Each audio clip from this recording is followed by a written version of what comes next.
Now let us go back to page 131. There is a list of types of consciousness. I wonder, any one of you add them up and get the correct result. 46 types of consciousness arise in the I door. The 46 states are as follows. 1, 5 door adverting consciousness. 2, I consciousnesses. 3, investigation consciousnesses. 1, determining consciousness. 29, sense sphere jhavanas. 8, registration. Only 44. So two states are missing, right? So after 2 I consciousnesses, you add 2 receiving consciousnesses.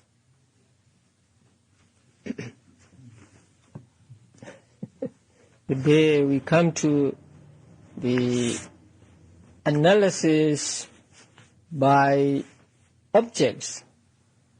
So there are 6 kinds of objects.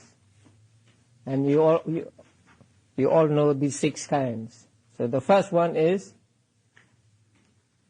visible object. The second one, audible object. The third one, sapid object. The fourth one, tangible, the third one is odorous object. The fourth one, sapid object. And the fifth one, tangible object. Or in other words, sight, sound, smell, taste, and touch. And touch is just the combination of 3 essential elements. Earth element, wind element, fire element, and wind element. And then the last one is Dhamma object. And there are 6 kinds of Dhamma objects. Right? What is 1? 5 sensitivities. Eye sensitivity, ear sensitivity, and so on. And then subtle matter, 16 subtle matter. And 3 cetas, 4 cetasikas. And 5 nibbana, right? And 6 concepts, paññatti. So these 6 kinds of objects are collectively called Dhamma object. Now, classification by way of doors, page 136.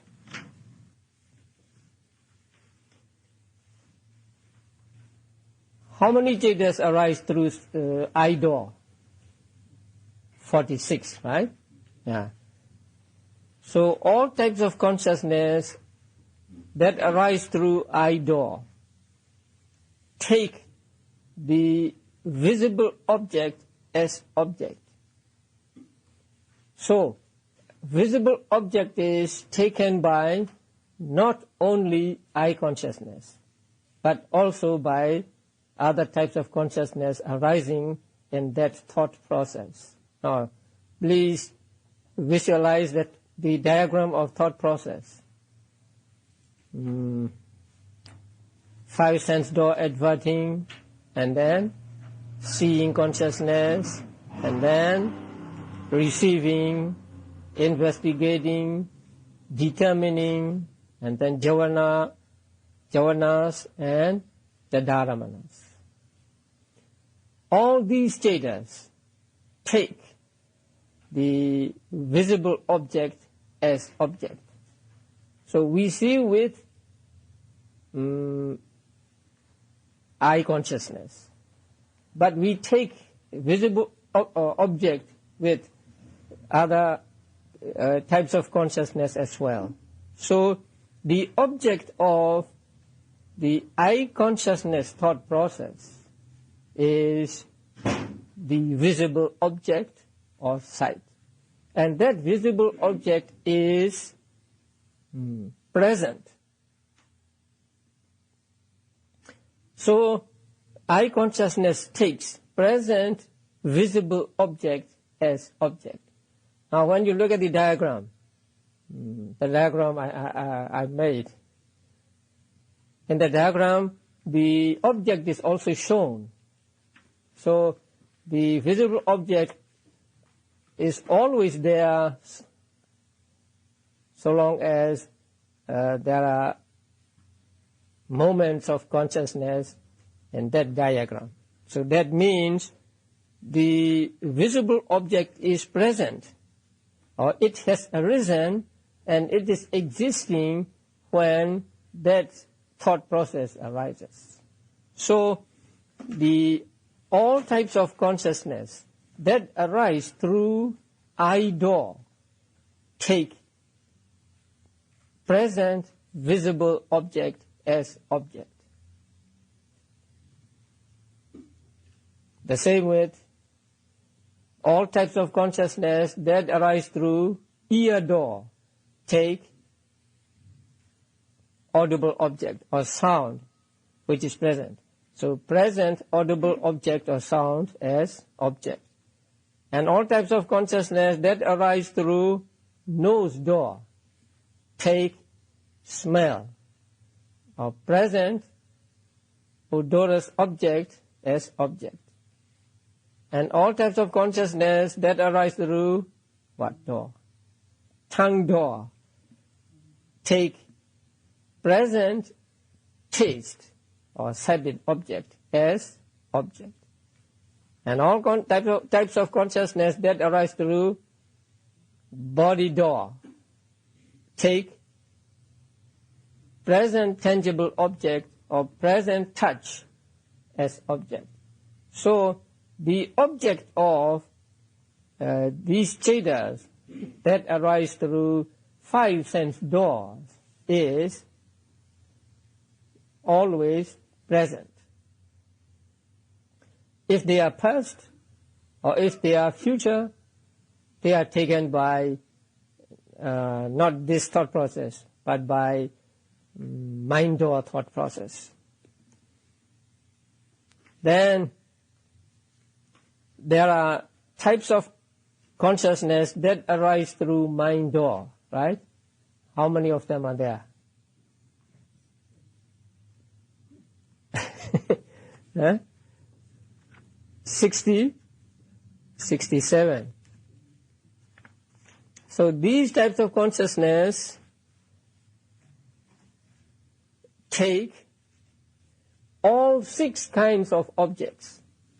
So that means they take sight, sound, smell, taste, touch, and also the Dhamma objects.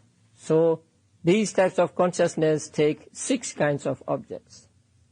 And these can be present or past or future, and also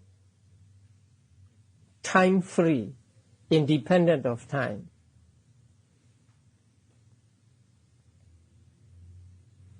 So mind or thought process or types of consciousness that arise through mind or thought process can take actually all objects. It can take 6 kinds of objects, and these 6 kinds of objects can belong to 3 times, and also they can belong to no time at all. And then there are door-free types of consciousness. What are the door-free types of consciousness?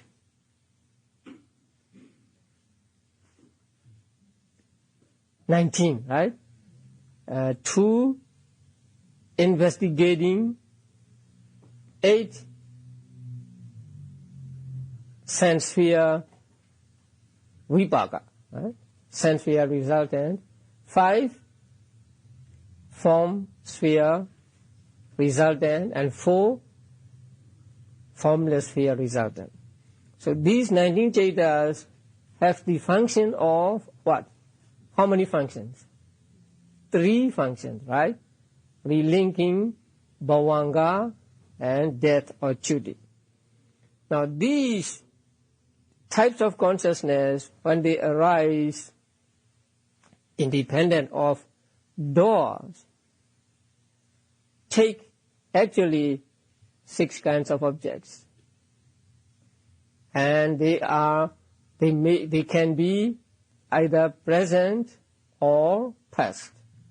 And it is said that there is no future. And then they can be concepts also. Now these types of objects, when they are presented to these 19 types of consciousness, are either karma or karma nimitta or gati nimitta. Karma means karma which is past. Karma nimitta means something associated with that karma and some instrument used when performing that karma. And gati nimitta means sign of destiny. That means some symbols or signs of the existence where he is going to be reborn. So these 3 are technically called, the first one is karma, the second one karma nimitta, and the third one gati nimitta. You can find these on page 138. Now karma nimitta and gati nimitta are actually 6 kinds of objects. But here, with regard to 19 types of consciousness, they are technically called karma or karma nimitta or gati nimitta. So karma nimitta means the sign of karma, and gati nimitta means sign of destiny. That means sign of, or the symbol of a realm into which the dying person is about to be reborn.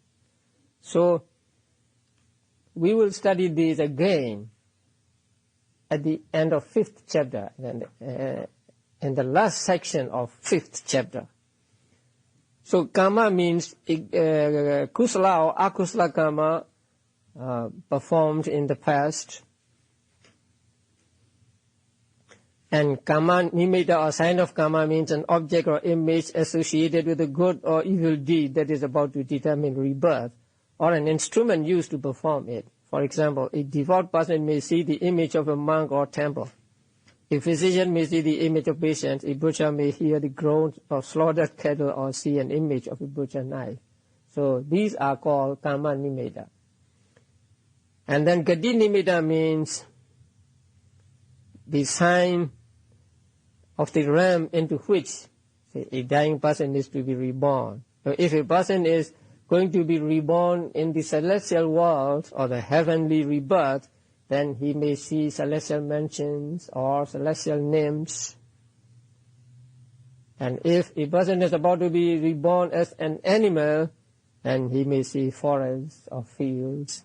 And if a person is going to be reborn in hell, then he may see hellfire or dogs running after him and so on. So these are called signs of destiny. So one of these 3 presents itself to the mind of a person who is about to die. Either karma or sign of karma or sign of destiny. Now, with regard to these door-free types of consciousness, it is said in the manual that the object is 6-fold. So there are 6 kinds of objects, and according to the situation, that object has usually been apprehended in one of the 6 doors in the immediately preceding existence, as either a present or past object, or as a concept. Now, let's consider dying thought process. You don't have the diagram for dying thought process. Dying thought process goes something like this. Let's say, past bhavanga, vibrating bhavanga, arrested bhavanga, and then 5 sense door adverting, seeing consciousness, receiving, investigating, determining, and then 5 moments of jhanas. Because the person is at the time too weak, and so the jhanas arise only 5 times. And after the jhanas there may be registering, or there may be not. Immediately after jhanas or registering, or immediately after bhavangas, death occurs. So that one ceta arises, which is called chuti ceta, death consciousness. Immediately after that consciousness arises rebirth consciousness. So there is no gap of time between death in one life and rebirth in another life. However distant the places may be, there is no gap of time between death consciousness and rebirth consciousness. So a man will die here and, let's say, maybe reborn in Asia. So even in that case, the death consciousness is immediately followed by relinking or rebirth consciousness. Now, death consciousness is actually the same as bhavanga consciousness and rebirth consciousness, right? In one given life, rebirth consciousness, bhavanga consciousness, and death consciousness are the same, of the same type.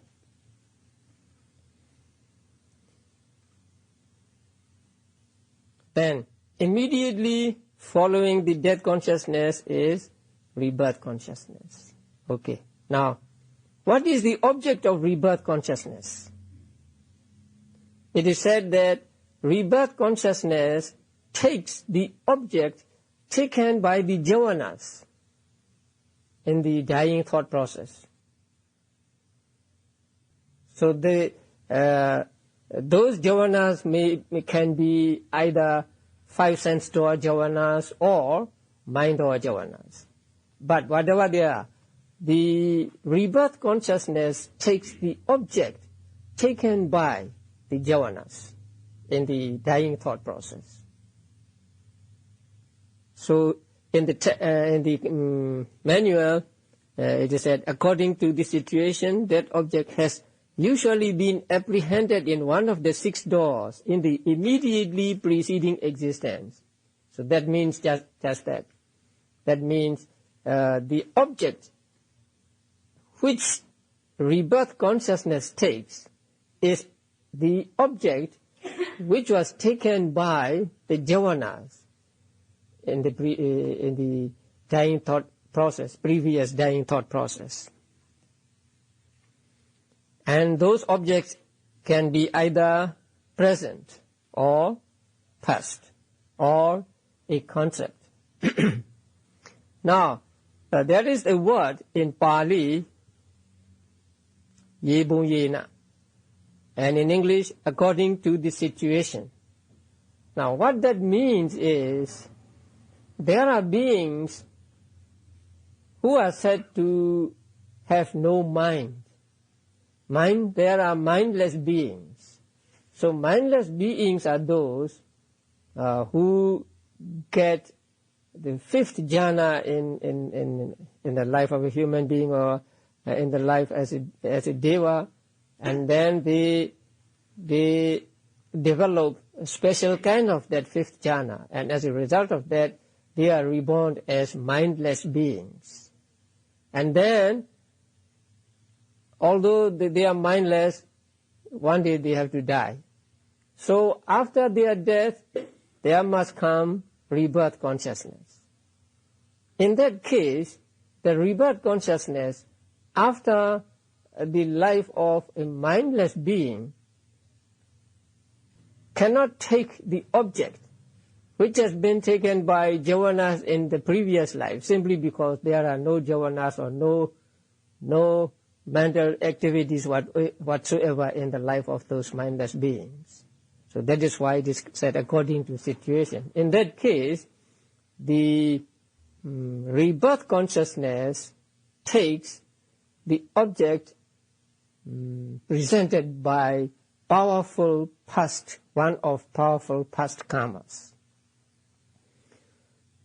Now, if you don't understand quite clearly, don't be don't be depressed. We will study them again in the last section of the 5th chapter. But here, just note that the object of the door-free types of consciousness are 6 kinds of objects. That means sight, sound, and so on. And they can be either past or present. And they are the ones that are taken by the javanas in the previous death thought process. And these objects are technically called karma or karma nimitta or gati nimitta. Karma or sign of karma or destiny of, sign of destiny.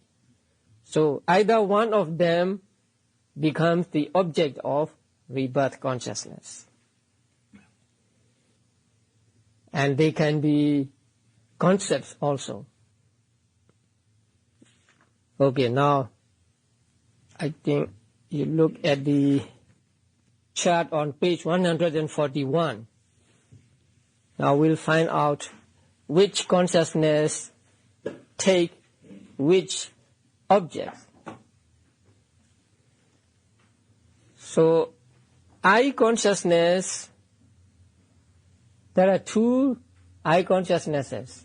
One is the result of wholesome karma and the other result of unwholesome karma. These 2 types of consciousness take what as object?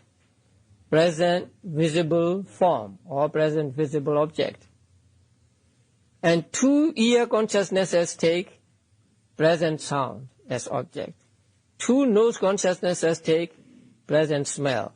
2 tongue consciousnesses take present taste. And 2 body consciousnesses take present tangible object as object. That's easy. Now what is the next one? Mind element. The Pali word for mind element is manodhatu. Now, manodhatu is a name of 2 sampatichana, receiving consciousnesses, and 1 panchadwara vajana. So these 3 types of consciousnesses are collectively called manodhatu or mind element. So later on, if we want to refer to these types of consciousness collectively, we will use this word, manodhatu, or mind element. So when we say mind element, please understand that it means 3 types of consciousness. What are the 3? 2 receiving consciousness and 1 5 sense door adverting. So these 3 are called, you point them out there, manodhatu. Panchadwara vajana and sampatichana.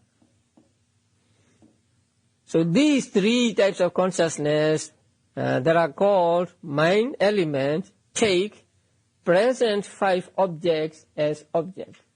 Now here, they take present 5 objects means 1 at a time, not 5 objects at a time.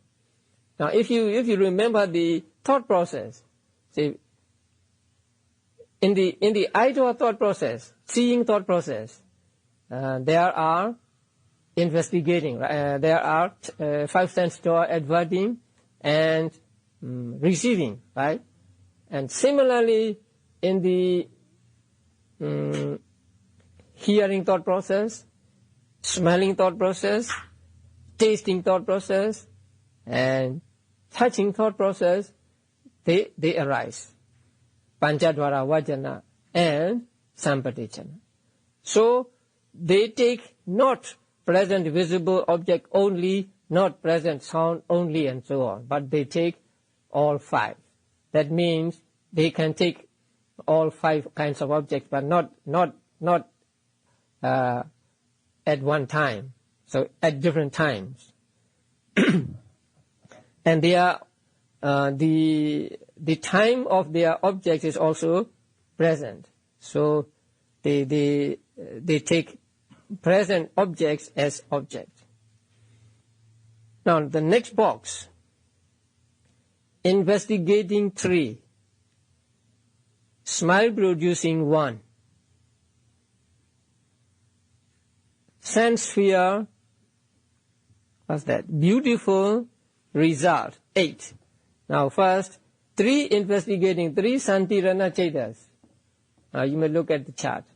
3 Santirana Chetas, 1 smile producing Hasita Upada, and 8 Kamavajra Vipakas. How many altogether? 12. So these 12 take what as object? Sense sphere Cheta 54. All 54 Kamavajra Chetas and 52 Chetasikas and 28 Rupas. Right. So 3 investigating, 1 smiling, and then 8 Kamavajra Vipakas, right? Now, among the 3 investigating consciousnesses, there are 2 that are accompanied by Upekha, right? They have the function of what? How many functions do they have? 5, right? Patisan, relinking, bhavanga, death, investigating, and registering. So, when they do the function of investigating, registering, they take some objects, and smiling consciousness also takes some other objects. But their objects are always what? Kamavajra. Kamavajra, 54 Kamavajra Chetas, 52 Chetasikas, and 28 Rupas. Okay, next group, let us go to unwholesome consciousness, 12 unwholesome consciousness, and then sense sphere, beautiful consciousness dissociated from knowledge. That means jnana vipayutta. There are how many? 4. And then functional consciousness also 4. Altogether 20. So please point them out. 12 akusala chetas, and then 4 kama vachara sobhana kusala jnana vipayutta. And then kama vachara sobhana kiriya jnana vipayutta. Yeah. So 12 plus 4 plus 4, 20. These 20 types of consciousness take mundane Cheta 81, 81 Lokiya Chetas, 52 Chetasikas, 28 Rupas, and concepts, Panyatis. Now, unwholesome Chetas, Akusala Chetas. Akusala Chetas cannot take Lokutra things as object. So, they take only that are Lokiya, that pertain to mundane only.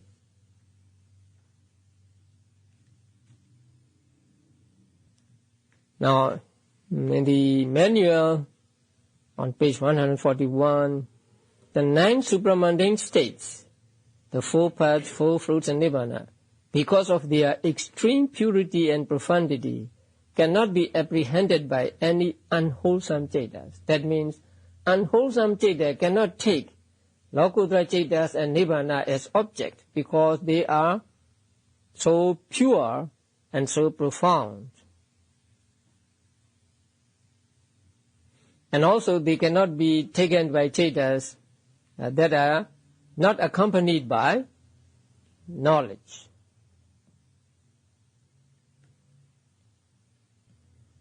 In order to take Lokuttara ceta and nibbana as object, the consciousness must be accompanied by panya or knowledge.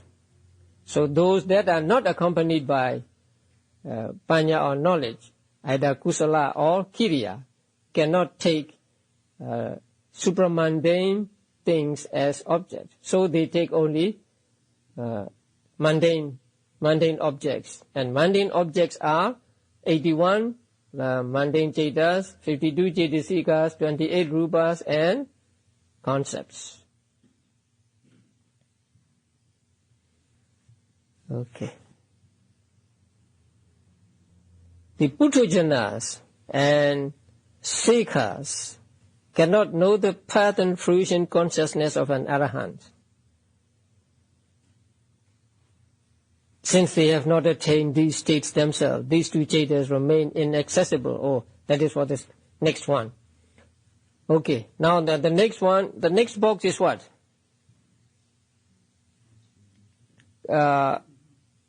Sense sphere, beautiful consciousness associated with knowledge, jnana sampayoda, 4. And 1, abhinya, kusala abhinya. Abhinya means 5th jhana. So abhinya is taken as only 1 here. So there are altogether 5 cetas in this group.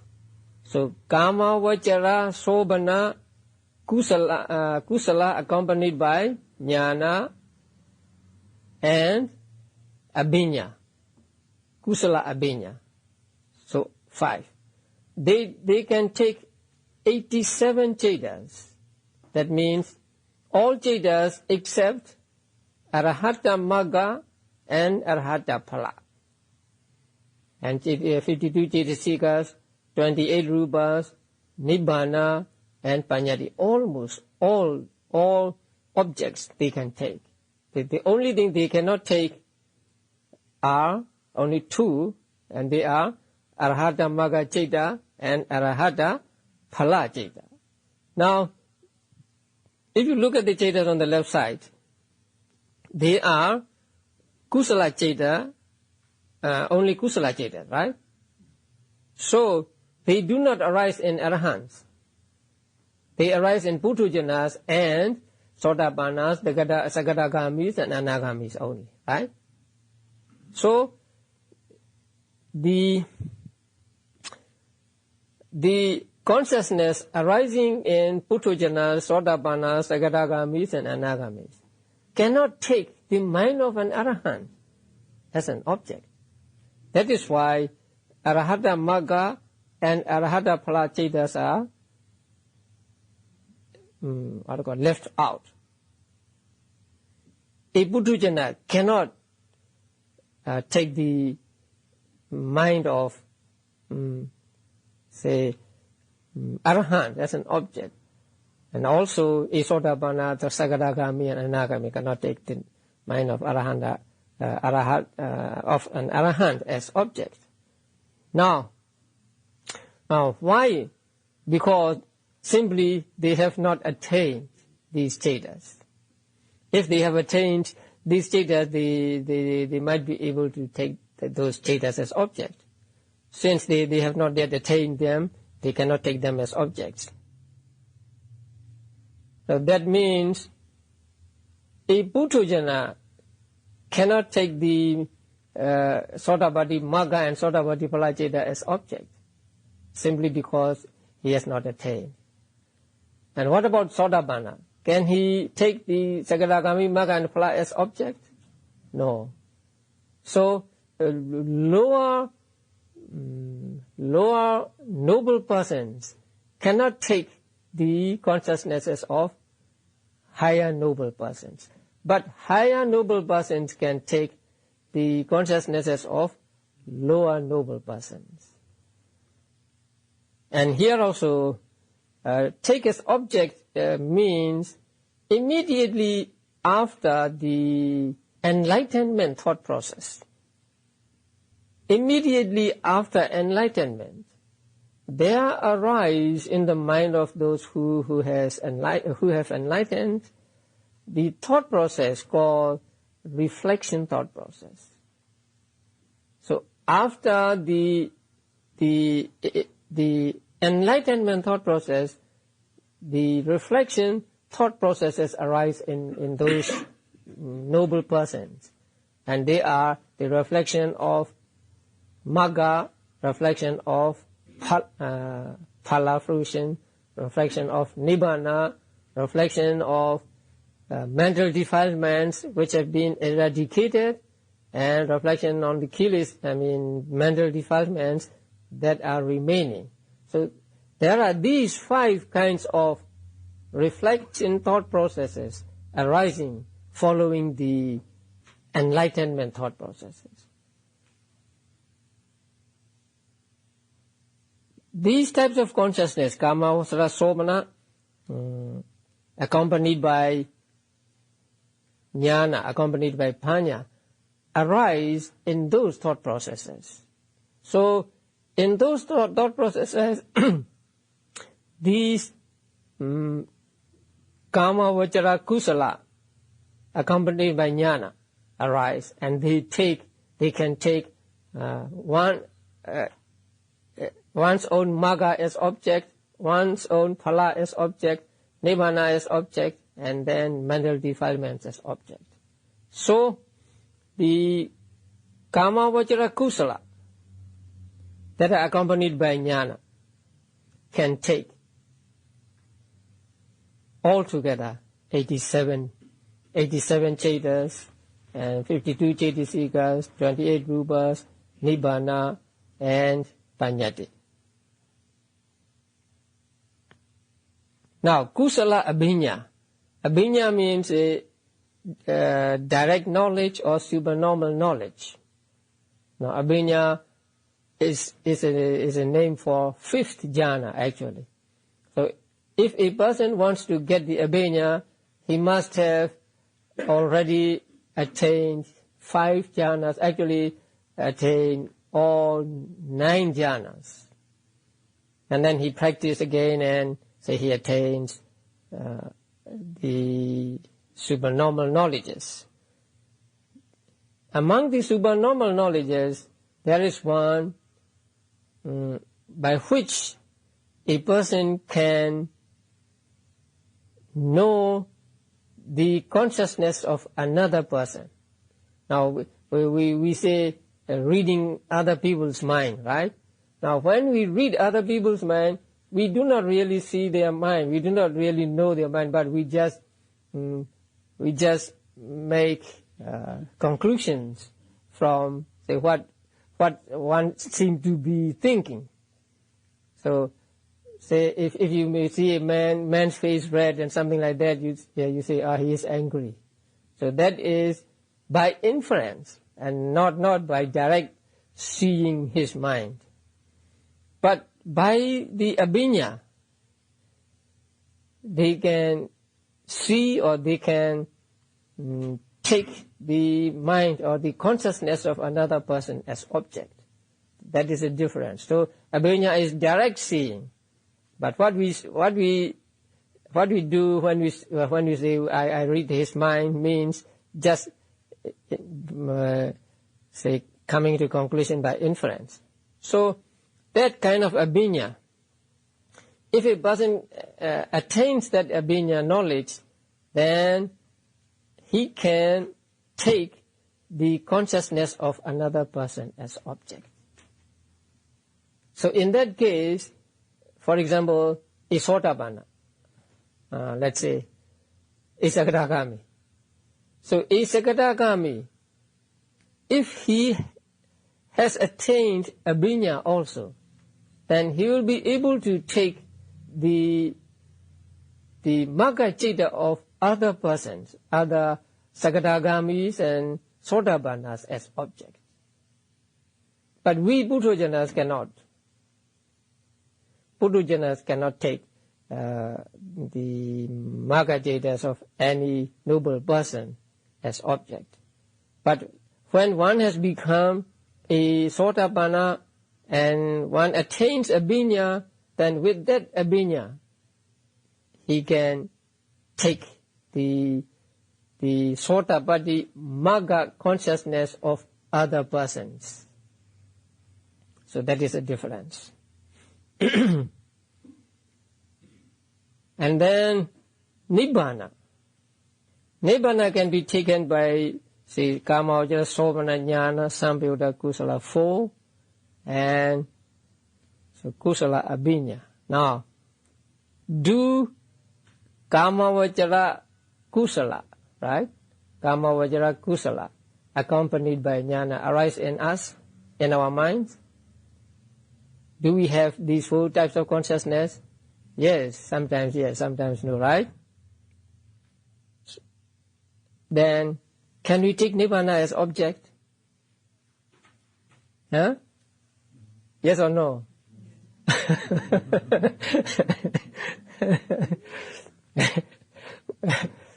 Since we have never attained, we have never realized Nibbana, we cannot take Nibbana as object.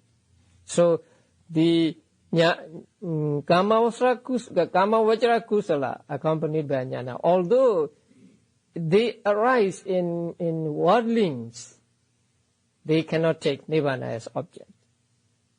Only those who have attained enlightenment can Nibbana as object. So sometimes we may make a wish, right? May I attain Nibbana, right? And say, I want to attain Nibbana, so I do this meritorious deed, or I practice meditation. And so my mind is set on attainment of Nibbana. But that Nibbana is not the real Nibbana. That Nibbana is just a concept, actually. Something that they say is Nibbana, and I want to go there, something like that. I want to attain it. So the Nibbana, the ordinary persons or worldling or Putthajanas are said to take is not the real Nibbana. Okay, then Panyati is easy. Panyati is concepts. So concepts can be taken by these types of consciousness. Now the next box is Kamavajra, beautiful, associated with knowledge, functional. So Kiriya. Kamavajra Kiriya accompanied by Jnana. How many of them are there? There are 4, right? And then Abhinya Kiriya. That means Rupavajra Kiriya 5. And then 1 mind door adverting, Ottapana. Altogether 6. They take all objects as object. That means they can take all objects as objects.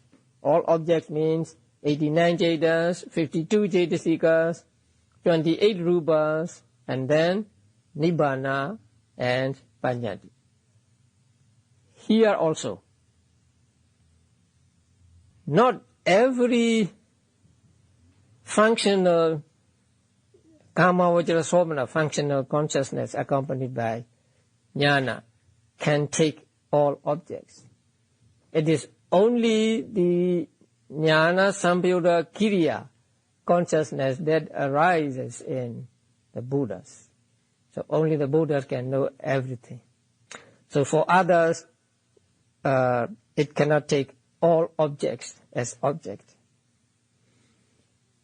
And Kiriya Abhinya, that is Abhinya arising in the Buddhas and Arahants. So Kiriya Abhinyas also can take all types of consciousness all Chitisikas, all Rupas, Nibbana and Panyati. Now here, Arahata Magga and Arahata Phala are also included in the objects. That is because Jnana Sampayutta Kiriya. Now, for example, a person becomes an Arahant. So, immediately after the enlightenment thought process, there are, again, reflection thought processes. When reflection thought processes arises, he is already an Arahant. So, in that case, Kiriya Cetas arise there, not Kusala Cetas. So that Kiriya Ceta arising in the reflection thought process can take Arahata Magga as object, Arahata Phala as object. So here they are not accepted; they are also taken. So there are altogether 89 Cetas and so on taken by these 6 types of consciousness. And then Vottabana. It is very strange, right? Vottabana is not accompanied by jnana. Right? Vottabana belongs to what group? Ahetuka group, rootless, right? But it is said here that it can take all objects.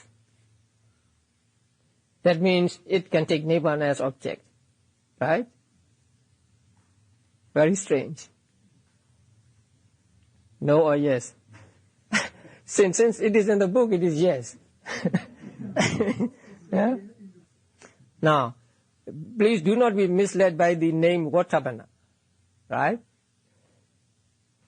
Vottabana is what? Manodwara Vajana. And Manodwara Vajana arises in which door? Which sense door? Mind door, right? When it does the function of adverting, it arises in mind door, right? When it functions as determining, it arises in 5 sense doors, right? So here, it is arising through mind door. So when it arises through mind door, or when it arises in the mind door thought process, it is adverting. So since it can precede the Buddha's consciousness, Buddha's, say, all-knowing wisdom consciousness. For example, Buddha wants to know something, right? Then Buddha can know everything. So when Buddha knows something, there is this mind or thought process. So in that mind or thought process, the first active Ceta is mind or adverting. So since every type of consciousness in one thought process must take the same object, Manodwara Vajana can take the same object as all-knowing wisdom. So, although Vottabana or what? Or mind or adverting.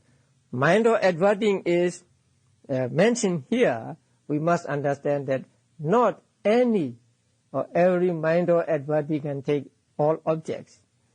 Only that which precedes the all-knowing thought, all-knowing wisdom thought process. Okay, the others are easy. Second and fourth, Arupa Vachara Cetas. What are the second and fourth Arupa Vachara Cetas?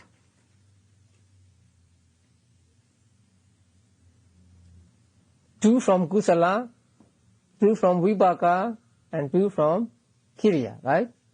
So the second Ceta is, the Pali name of the second Ceta is what? Vijnananchayatana, let's say infinite consciousness, right? And the fourth, neither perception nor non-perception. So these Cetas take Mahagata objects as object, sublime objects as objects. Sublime here or Mahagata here means just the first Arupa Vajra Chaita and the third Arupa Vajra Chaita. If you remember the first chapter, now there are 4 Arupa Vajra Kusalas first, right? So the first one takes what as object? Infinite space, right? And the second takes first consciousness as object. Third takes absence of first consciousness as object. And the fourth takes the third Arupa Vajra consciousness as object, right? So please remember that. Again, first Arupa Vajra consciousness, what is its object? Infinite space. Second Arupa Vajra consciousness, the object of second Arupa Vajra consciousness is first Arupa Vajra consciousness. The object of third Arupa Vajra consciousness is absence of first Arupa Vajra consciousness. And the object of fourth Arupa Vajra consciousness is the third Arupa Vajra consciousness. So the object of the second and the fourth is respectively first Arupa Vajra consciousness and third Arupa Vajra consciousness. All Arupa Vajra consciousness and all Rupa Vajra consciousness are called what? Mahagata, right? Sublime. But here, Mahagata means, in this context, Mahagata means not all Mahagata Chaitas.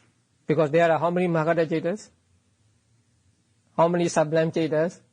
27. 15 Rupa Vajras and 12 Arupa Vajras. But here Mahagata means, or sublime means only first and third.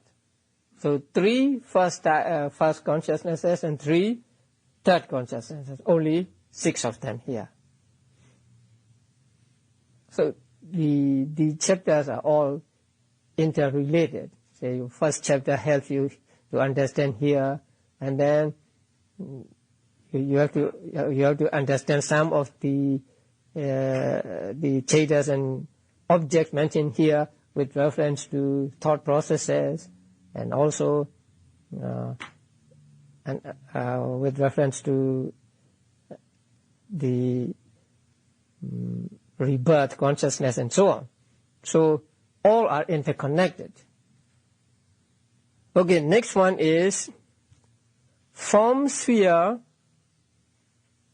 consciousness. Rupa Vajra consciousness 15, and then first and third Arupa Vajra consciousness 6, altogether 21.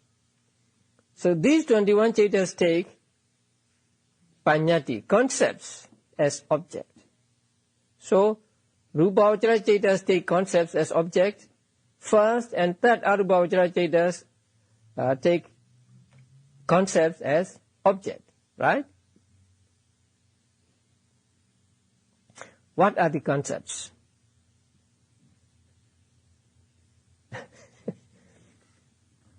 You don't know? You do. Yeah? So, now turn to page 142. Now, those are the objects.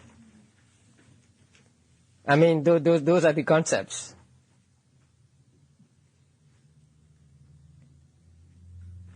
Now, what do you call these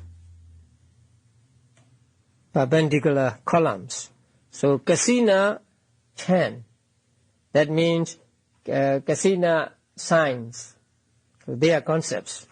And then foulness 10, that means loathsomeness of the body. So they are 10. And then body, that means head hair, body hair, nails, teeth, skin, and so on. 32 parts of the body. And then breath. And then beings, that means all beings, the objects of metta, Metta, Karuna, Mudita, Upekkha. So beings of Metta, beings of Karuna, compassion, beings objects of Mudita, joy, and beings objects of equanimity, Upekkha. So there are 4 kinds of beings here. And then infinite space. This is also a concept, and nothingness of the first type of first Arubhavajara consciousness. This is also a concept. So there are said to be altogether how many concepts? 25, 26, 27, 28, right? 28 types of concepts. Kasina concepts, 10. Foulness concepts, 10. Body concept, that means head hair, body hair, and so on, 1. Breath concept, 1. Being concept, actually 4, right? But each one for Metta, Karuna, Mudita, and Upekkha. And then infinite space and nothingness of the of first Arubhavajara consciousness.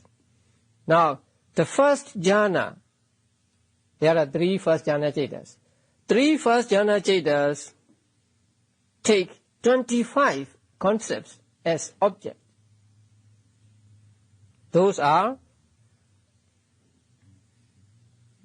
Kasina 10, foulness 10, body 1, breath 1, beings of Metta, Karuna, and Mudita. So 25. Then second jhana. The objects of second jhana are only 14 concepts. 10 Kasina concepts, breath, and 3 kinds of beings.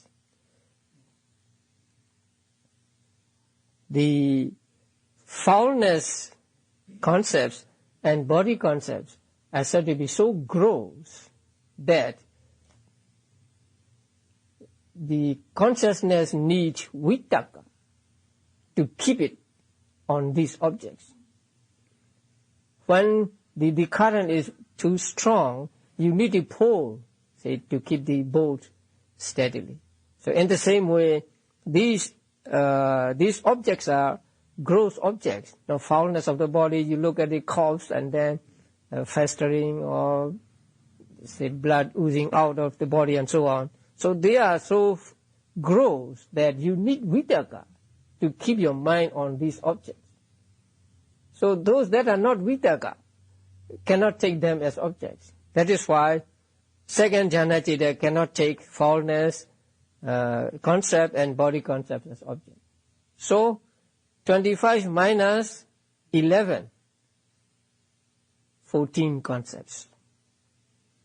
And the third jhana, the 3 third jhana chaitas can take also these 14, and the 4th jhana also these 14. Now, 5th jhana. 5th jhana can take only 12 types of concepts. Kasina concepts, breath concepts, and being concept for equanimity. And then first Arubhavajara jhana consciousness takes infinite space as object, only 1. And third Arubhavajara jhana consciousness takes nothingness of the first Arubhavajara jhana consciousness as object. So they take only 1 kind of concept. So when in the last diagram it says, say, these 21 types of consciousness take concepts, we must understand in detail according to this diagram, table number 3.6. So there are altogether 25, 26, 27, 28 types of concepts, and a number of them are taken by first jhana, second jhana, and so on. So altogether, those that take Paññatti only as objects are 21. 15 Rubhavajara Chaitas and first and third Arubhavajara Chaitas. Now we come to the last one. Lokuttara Cetas 8 or 40 here. They take Nibbana as object. That's easy, right? Now, supramundane types of consciousness take Nibbana as object. In order to familiarize ourselves with these objects, and then and particular types of consciousness taking particular types of objects, we have to go through it again and again. It's not easy. And first, we divide objects into 4 kinds. We'll do just that. There are many others, but it will become too complicated. So 4 kinds of objects: Kamavajra object, Rupavajra object, Arupavajra object, and Lokuttara, supramundane object. Or we can add one more: concepts. So let's say 5, right? Kamavajra object, Rupavajra object, Arupavajra object, Lokuttara object, and concepts. Now, Rupavajra object and Arupavajra object are called Mahagata object. So, Kamavajra object, Mahagata object, Lokuttara object, concept object. Okay. Now, if you look at the table number 3.5, Chakku Vijnana takes what as object? Kamavajra or Mahagata or Lokuttara or concept? Kamavajra as object. So, ear consciousness, nose consciousness, tongue consciousness, body consciousness, they take Kamavajra objects as objects. Now, what are Kamavajra objects? 54 Kamavajra Cetas, 52 Cetasikas, and 28 Rupas. They are called Kamavajra objects, right? I didn't tell you that, right? So, what are Kamavajra objects? 54 Kamavajra Cetas, 52 Cetasikas, 28 Rupas. They are called Kamavajra objects. And what are Mahagata objects, sublime objects? Here in this context, first Arupavajra Jhana consciousness and third Arupavajra Jhana consciousness. They are called Mahagata here. And Lokuttara object means, say, let us call it here Nibbana. Actually, Lokuttara Cetas are also included in Lokuttara object, so Nibbana object. And then concepts, there are 28 types of concepts, right? Okay, let's go back to the chart. So eye consciousness takes what object as object? Kamavajra objects as object, because visible object is one of the 28 rupas. Similarly, ear consciousness, nose consciousness, tongue consciousness, body consciousness, they take Kamavajra objects as object. Right? Okay, mind element takes Kamavajra objects as object. And then 12 types of consciousness. Kamavajra. And then 20 types of consciousness.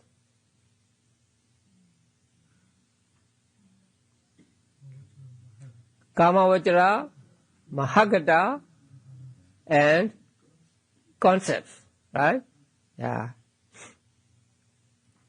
And then 5 types of consciousness. Next group. Kamavajra, Mahagata, let's say Nibbana, right? Nibbana and Panyati. And then 6 types of consciousness.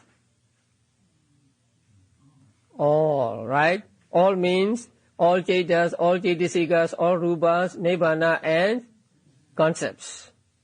And then next 6, only Mahagata as object. And then 21 types of consciousness, concepts. And Lokuttara, 8 types of consciousness, take Nibbana as object. Right? Now, are you familiar with this now?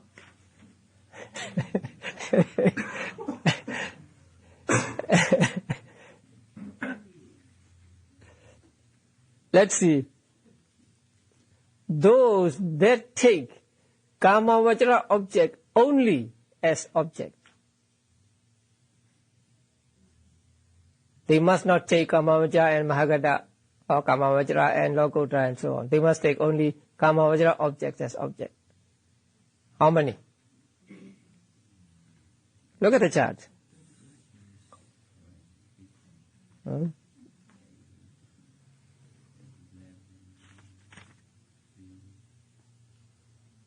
2, 2, 2, 2, 2, right? 3, 12. Altogether, 25, right? So these 25 take Kamavajra objects only as object. No Mahagata objects, no Lokuttara objects, no concepts, right? And then Mahagata only as object. Those that take Mahagata only as object, 6. They are second and fourth Arubhavajra consciousness. Those that take Nibbana only as object,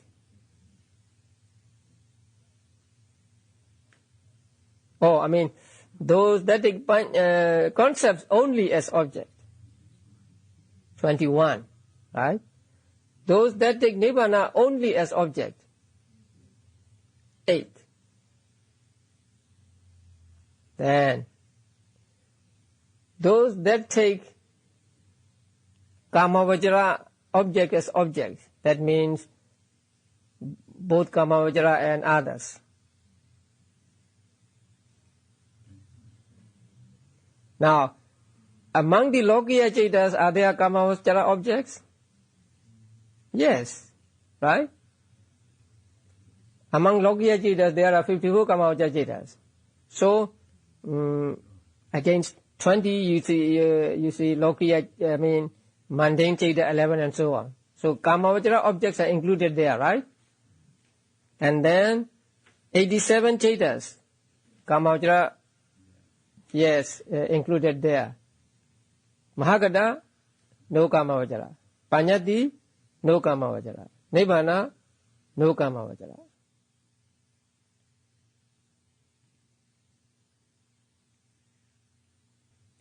So those that take Kamavajra as objects, how many?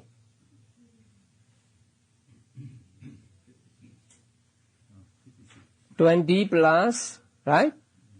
5 plus 6, right? So these 31 type of consciousness. These 31 types of consciousness take Kamavajra and others as object. But the other 25 take Kamavajra only as object. Now you see this? Those that take Kamavajra only as object. Those that take Kamavajra and others as object. Right? So, those that take Kamavajra only as object, how many? 25, 2, 2, 2, 2, 2, 3, 12. Those that take Kamavajra also as object, that means they may take others also. They are 25, 6, right? Okay. Those that take Mahagata only as object, 6. Those that take Mahagata as object, the objects may include Kamavajra also, right? Now against 20, look at it. There is Rupa, there are 28, Lokiya Chetas, right? So there is Mahakata there, right? And then among 87 Chetas, there are Mahakata Chetas.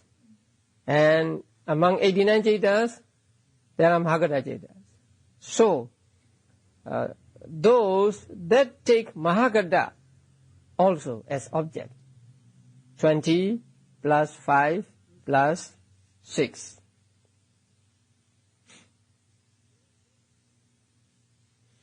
Those that take Nibbana also as object, Nibbana and others.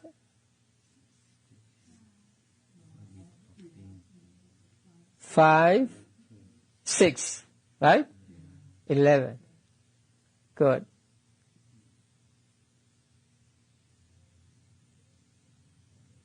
Then those that take Panyati, let's say Panyati only as object, 21, right? Those that take Panyati as object, concepts as object, 31. 20 plus 5 plus 6, right? Okay. It's a little confusing. There are many more. But I will not make you more confused. So I think this table, table number 3.5 and 3.6, you have to make yourself very familiar with them, or at least you must be able to find out, looking at these tables, what Chetas take what kinds of objects, and say what kind of concepts are taken by what types of consciousness. So, Cheta is never without an object, right? The very nature of Cheta, the very characteristic of Cheta is to be aware of the object. So it must have an object. And so whenever Cheta arises, it must have an object. And so by this section, we understand which types of objects are taken by which types of consciousness, or which types of consciousness take which types of objects. And they are very clearly defined here. Say, eye consciousness takes only present visible object, ear consciousness takes only present audible object, and so on. Those that arise through 5 sense door thought processes. So for them, there is no difficulty, because they take only present 5 objects as objects. But for those that arise through mind door thought processes, or through mind door, there are a lot. It's very, very wide and very complicated. But we will just note here that the object of those types of consciousness that arise through mind door are everything, all objects. So they can be 6 kinds of objects, and they can belong to 3 times, and also they can belong to no time at all. Now, with regard to Nibbana and Panyati, Nibbana and Panyati are called independent of time. So Nibbana is not present, not past, not future. And concept is not present, not past, and not future. So these two, Nibbana and Panyati or concept, are said to be we call timeless. Timeless means free from time. We cannot assign any time to them. And why is that? Nibbana is, say, outside time, because its intrinsic nature is without arising, without continuation, and without passing away. Nibbana has no arising. That is why there is no disappearing for Nibbana. That is why Nibbana is called timeless. So we cannot say when Nibbana arises. If we say Nibbana arises or Nibbana exists, then we imply that Nibbana is impermanent. But Nibbana must go away, right? Because when there is an arising, there must be a disappearing. That is law of nature. So Nibbana is called Kala Vimodha, independent of time, because it has no arising, no continuation or change, and no disappearing. And concepts are timeless because they are devoid of intrinsic nature. Now concepts have no characteristic of their own, no intrinsic nature of their own. Now we call a person a man, right? What we call a man is a concept. It is not ultimate reality. And that concept has no intrinsic nature. Because if we analyze a being, if we analyze a man, then we will end up with 5 aggregates. Or to reduce him to the smallest particles, then just material properties and cetas and cetasikas. So what are real in a man are just rupa, ceta and cetasika. What we call a man or a woman is just a designation. It's just for the ease of use. So concepts have no intrinsic nature of their own. And so we cannot say a concept arises at this time and then it disappears at another time. Since we cannot say like that with regard to concepts, concepts are also regarded as timeless. The concept may be forgotten by people, but it does not mean that it has disappeared altogether, because at another time it may appear again. Now the name Sumedha, the name of the hermit, who aspired for Buddhahood, right? He aspired for Buddhahood for incalculables and 100,000 years ago, billions of years ago, let us say. And then in the time between, his name was forgotten. Nobody knew about him. Then Gautama Buddha appeared, and then Gautama Buddha taught us that there was a hermit called Sumedha, how many eons ago, and so Gautama Buddha sort of revived that Panyati. So that Panyati, actually that Panyati does not exist, but we cannot say that that Panyati has disappeared altogether. At one time it can come back, because it has no intrinsic nature, no nature of its own, no characteristic of its own, and so concepts are also called timeless. So Nibbana and concept are timeless. Ceta, cetasika and rupa belong to time. So they can be past or present or future. Now what about Mahagata? Say second and fourth Arupa Vajra Cetas take Mahagata as object, right? Mahagata here means first and third Arupa Vajra Cetas respectively. Okay, let's take an example. Second Arupa Vajra Ceta. It takes first Arupa Vajra Ceta as object, right?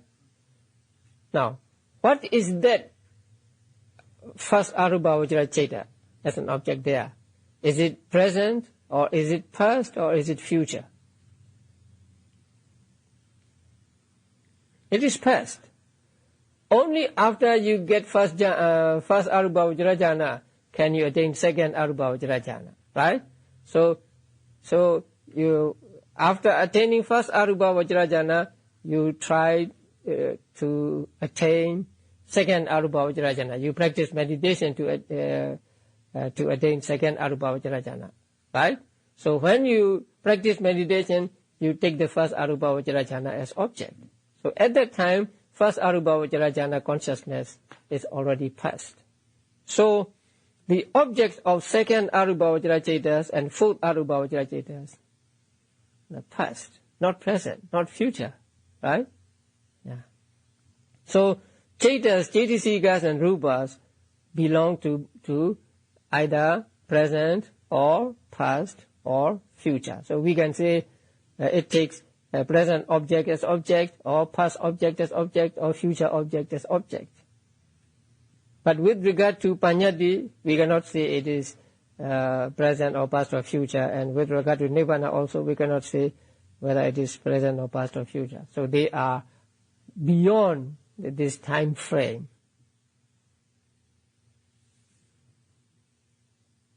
So please read the manual, and if you do not clearly understand the manual, just wait until you reach the 5th chapter.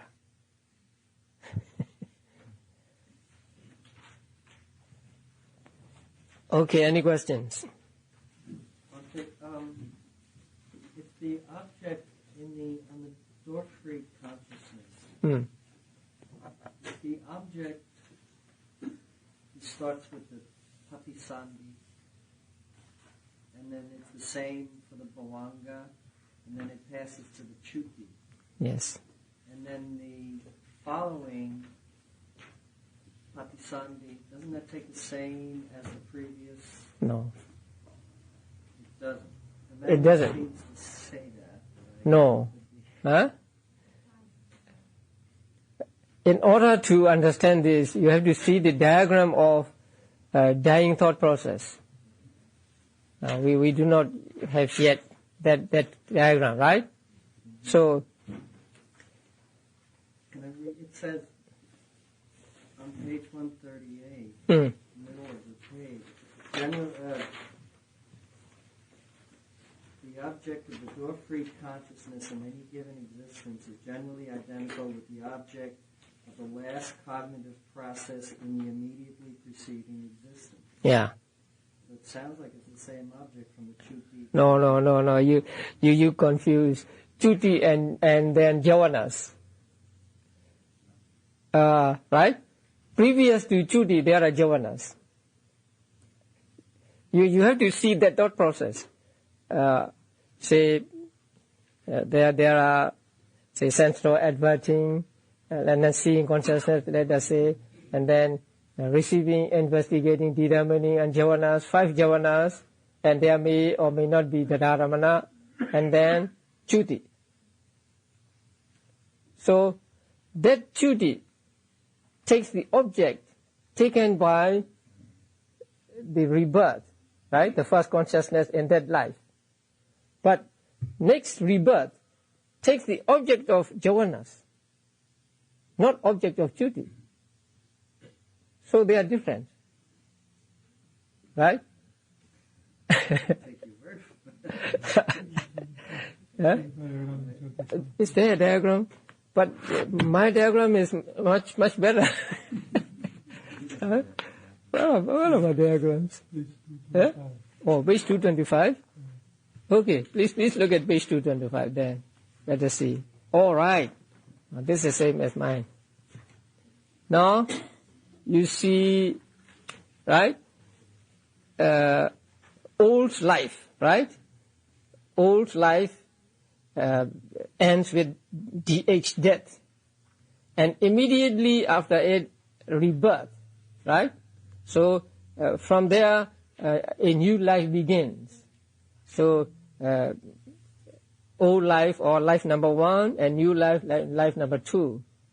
So the object of rebirth is the object taken by the jhanas previous to it. I mean, not immediately previous to it. And the object of death is the same as, you see the dots there at the beginning of the line, or another black line, darker line. Oh, there, up there, right? So above death, you see old object, right? So that old object is the same as the old object on the left, right? So the object of death is the same as the object of Padisanti there. But the object of Padisanti and the new life is not the same, right? So it takes the object taken by jhanas. So there is difference of objects from death in one life and rebirth in another life. But in one life, the object of rebirth, bhavanga, and duty is the same. That makes no sense. Otherwise, one life would just... Yeah, only one object will go on and on and on. Yeah.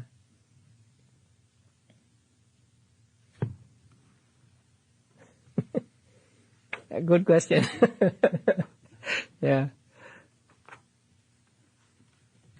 So when we study the death thought process at the end of the 5th chapter, we'll come to this again.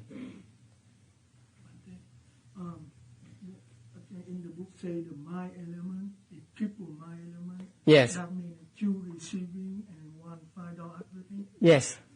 On the idol, 3 chitta not go to the Maidon, but why we call them the triple mind element? Why they have the name like that? You know why they call Mano that too, but it not come to Maidon. The 3, I don't know why they put the triple. No. You confuse mind door with mind. Yeah. Here it is a mind element, not mind door element, right? Yeah.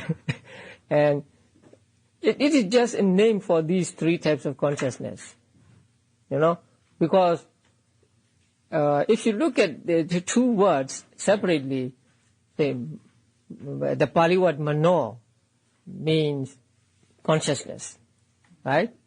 And then dhatu means just the element. So actually, mano dhatu can mean all types of consciousness.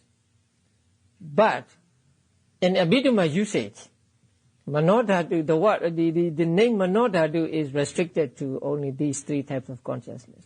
Only these 3 types of consciousness are called manodhatu, because